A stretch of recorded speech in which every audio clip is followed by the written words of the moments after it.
But more you fi know, send me and get deep at the can when my creep on it so sweet. Why you fi know? You people, welcome back to the Fix It. Your boy Nar here with Ari, and we have a Ghetto Fairy in the building. But before we get to that, we have to say big ups to our sponsors, Utopia Life Herbos, where cannabis and culture combined for one of a kind experience. You can visit them at 10 West Kings House Road, just across from the Canadian Embassy. Also, you can follow them on Instagram at Utopia Life or visit their webpage at utopialife.com for latest info on strains and merch. We good at Jervis? No? Okay, all right.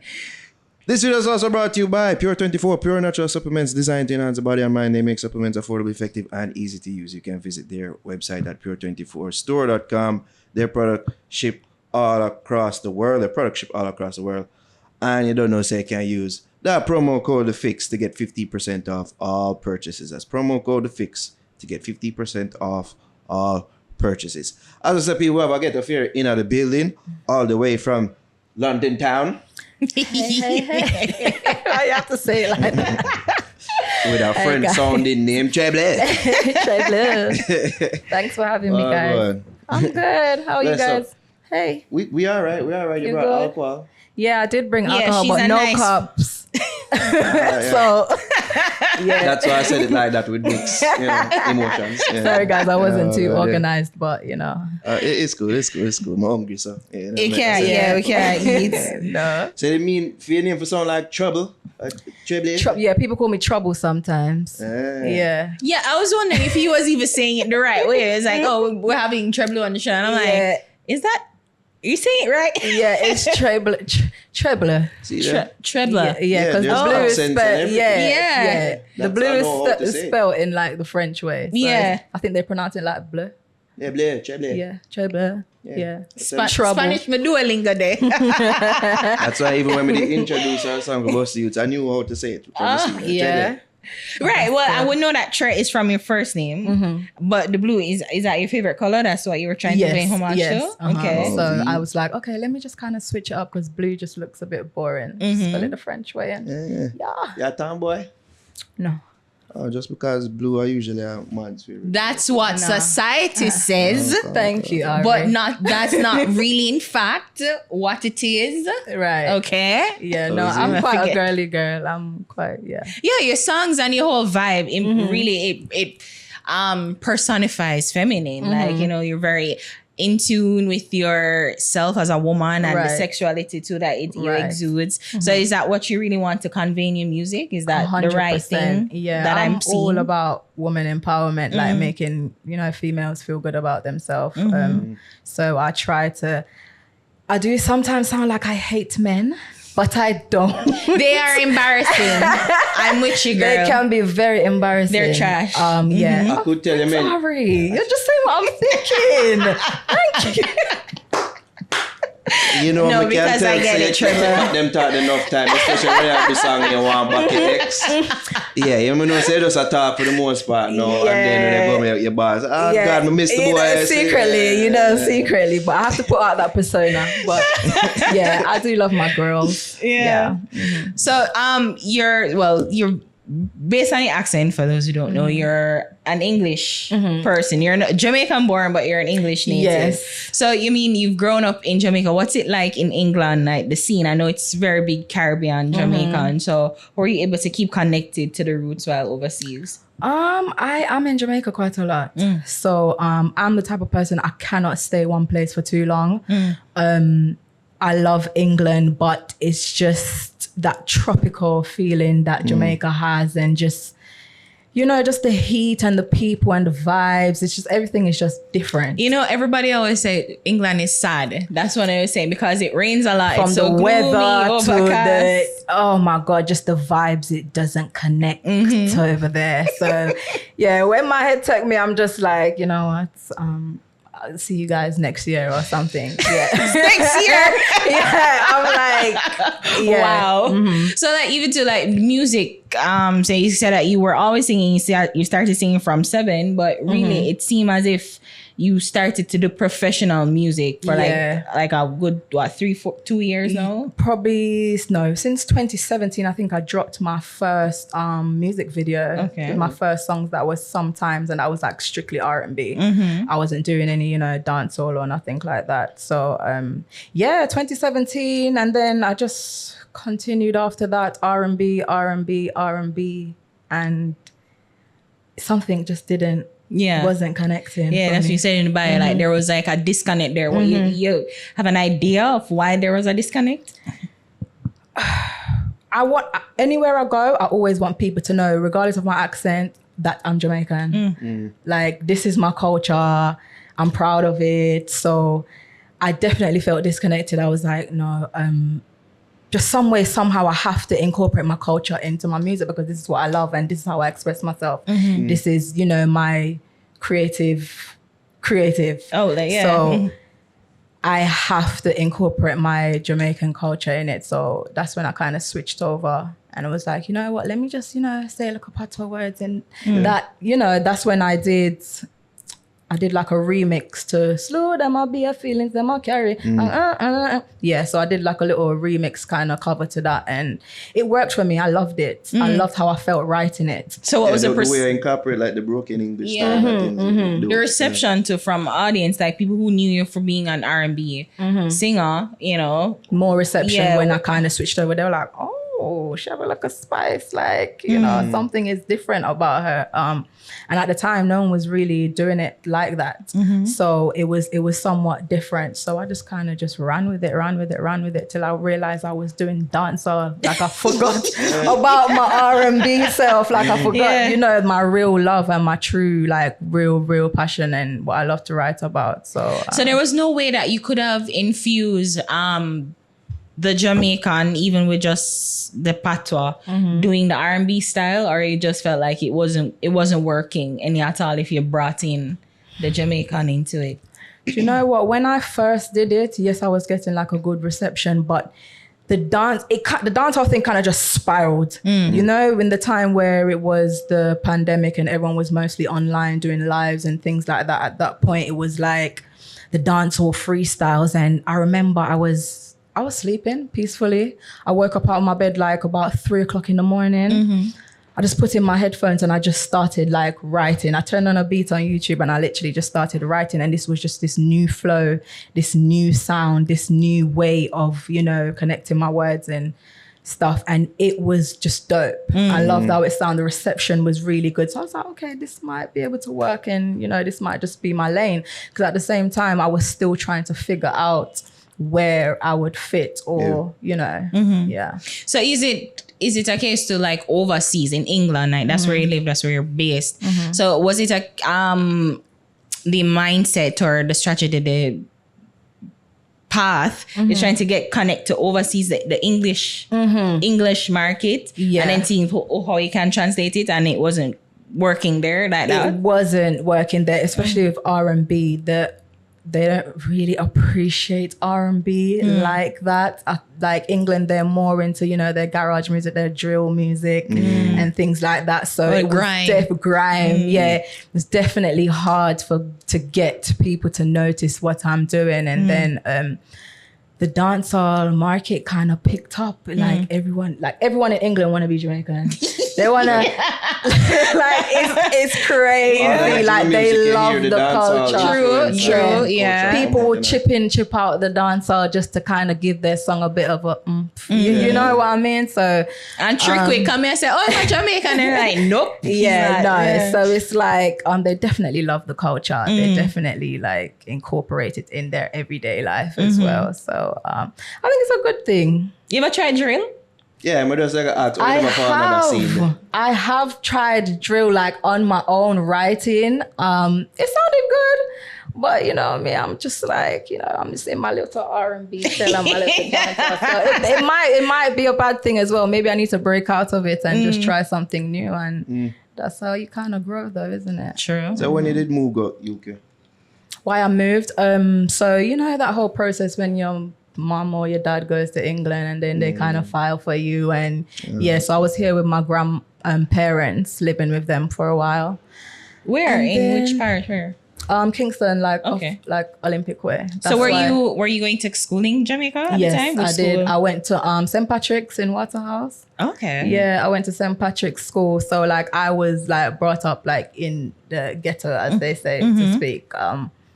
So what was it And- like transitioning to? Like, was it a culture shock for you? 100%. You know what? When I was like younger, I used to think, oh my God, like my mom lives in this big palace and it snows every day. And you know, I'm gonna go over, I'm gonna get this crown on my head because I'm just such a princess. And you know, like that was literally me. Yeah. And then when I got there, my mom was literally in a bedsit. We call a bedsit like a room, the stove, the shower, the bed, everything in one room. Ja. Yeah, it was literally that. It was In like Kingston, we don't have that. it was. England is actually real. Like it's not some facade or what they put on the TV. No, and, Buckingham Palace is everything. for Queen Elizabeth. Everyone else, For the yeah. royal. Right, exactly. So it was definitely like it brought me back down. Like okay, you're gonna have to put some work in. So what were your was it your mom and dad in England or just your mom? Just my mom. Okay. Yeah. So was she was she like a nurse? Because I know mostly like nurses Yeah. and teachers, like those professionals Yeah. that go overseas. So was she in that trade? Do you know my mom used to model? She used to be a model in Jamaica. Nice. Yeah, she was a model. So when she left, I'm not sure what she was doing at the time when she left, but she's definitely nursing now. Yeah, but yeah, she was a model and I thought that's what I was gonna become, to be honest. You know, that makes sense because me got asked you what inspired like even your style. And, you know, when we see that music video. Yeah. It's very artsy that's for your you. mom Yeah. inspired like your 100%, 100%. She Yeah. was quite dope at all of that. She was, you know, bald and she used to do all these crazy stuff with her hair and things. So yeah, it definitely influenced my, you know, creativity. Is she helpful in terms of like your whole image brand? craft. As Tré Bleu? My mom actually wishes she was more involved in my career. I think it's more me that kind of like, oh, mommy, I'm trying to protect her over here. You know, it's more of a protection thing. But I really should, because she's quite good. You know, yeah. Hey, your mom wants to be involved. She And you're does like, want to be, That's but I'm already like, no, you're mine. No, I don't want to. Yeah. you're afraid she'll take it over? Is that it? Not that. I just don't want her out there like that. Okay. You know? So That makes I sense. just Makes kinda- sense. Yeah. But because you sing body and them thing. All of that stuff. Oh my God, it's the most cringing thing ever. Like when I'm like listening to a song or something, and my mom will like walk in and you like see it on the TV, and I'm just like, oh, hi mom. You know, I still at my big age, I'm still like, no, Yeah. I don't want you to hear that. Yeah. But you know. That funny. So even that when you're right, do you think about that instead?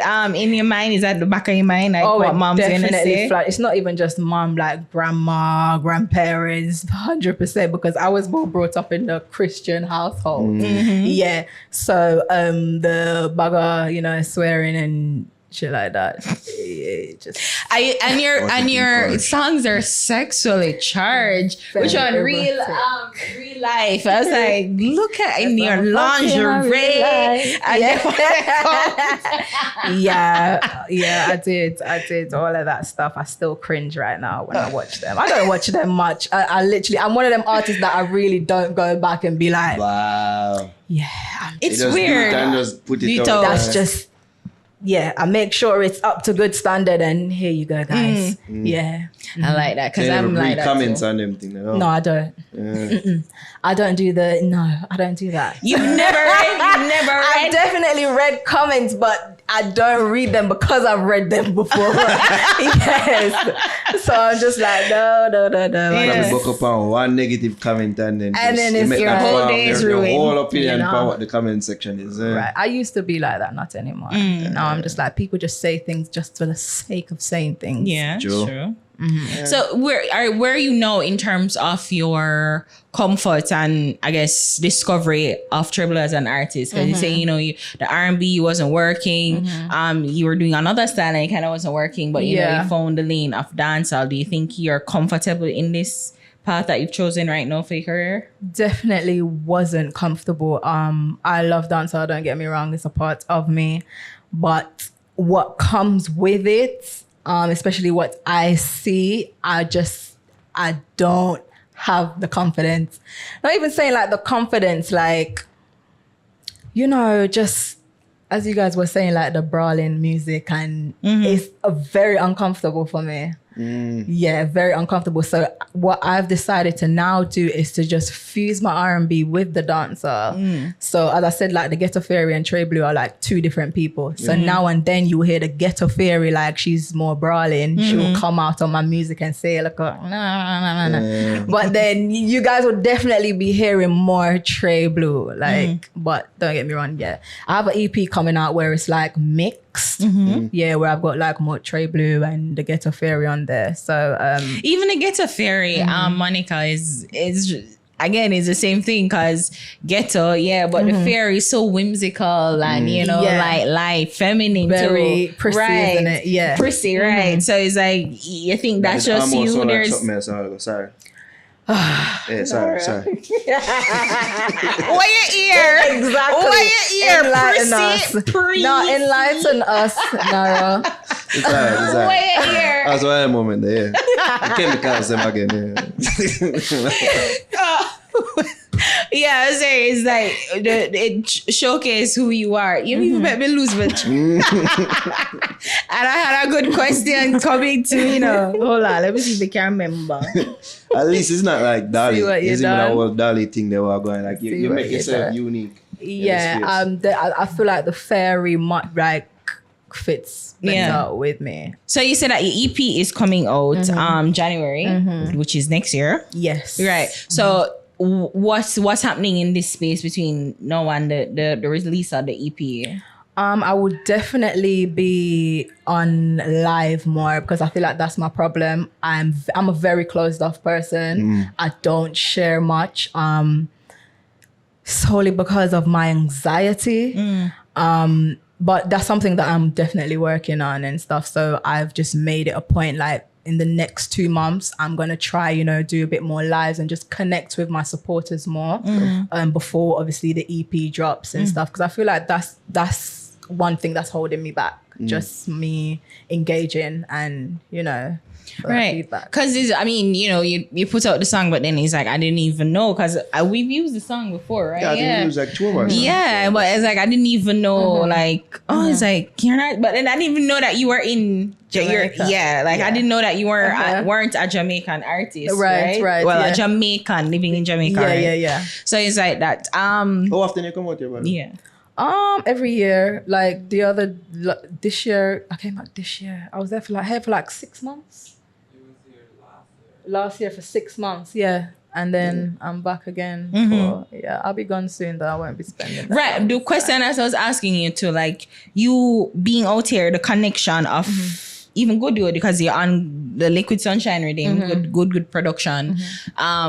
Working with the local producers and artists, is that something that interests you? And 100%. Is it how you find it? And because they would have to probably send you the rhythm. Yeah, so 100%. So with the Liquid Sunshine Rhythm, I know the producer, so we were just literally just having a conversation, and he was just making me listen to, like, you know, other songs on it. And I was like, I want to jump on this, and he was like, okay.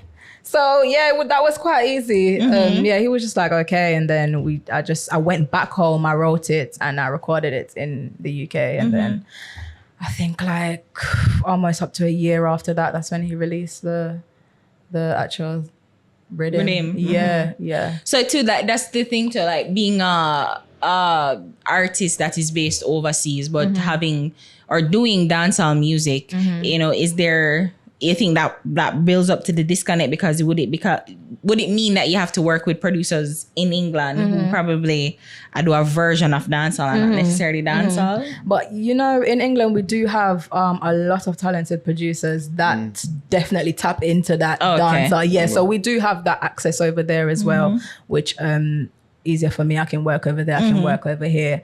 But mostly when I come to Jamaica, it's normally to clear my head, get myself in a better headspace, inspiration, so that I can go back and literally write and just. So it's not necessarily like working. to connect and make connections here as well. With local producers? The connection is there also. You've gone to a dance? Oh, okay. I don't like partying anymore though. Why? Drinking is not fun for me anymore, and I feel like Says the get person who old. brought drinks for us. drinking is not as fun for me anymore, and like just being out is just not that fun for me anymore. So I prefer to just like sit there and just have a glass of wine on my own, and, you know. But yeah, Classic girl because shit. you know that was talking to many artists that we've spoken to over the years. Like, we know one of the requirements is going out there, going to Streets, the bleach. streets, like the dances and something there. One So- time, but I just feel like now where everybody's just so on their phone, so on the internet, and the labels, they look at numbers. They don't care if you're saying A, B, C, D, 1, 2, 3. As long as it's doing numbers, you're trending, you're like trending on TikTok and things like that. Like that's what they really look at, and it's quite sad, especially for people that really put in the work and you know really. I'm not trying to knock anyone's talent, but like really put 120% in what they do. It's quite. It can be frustrating. You realize that the landscape of music is changing. Like, are you adjusting well to it? The adjusting thing, I try not to adjust to everything that comes out, because at the same time, I want to be authentic and I want to stick to what I love. Because as I said, me like kind of switching over more to the dancehall, when it came to writing, I would get writer's block a lot.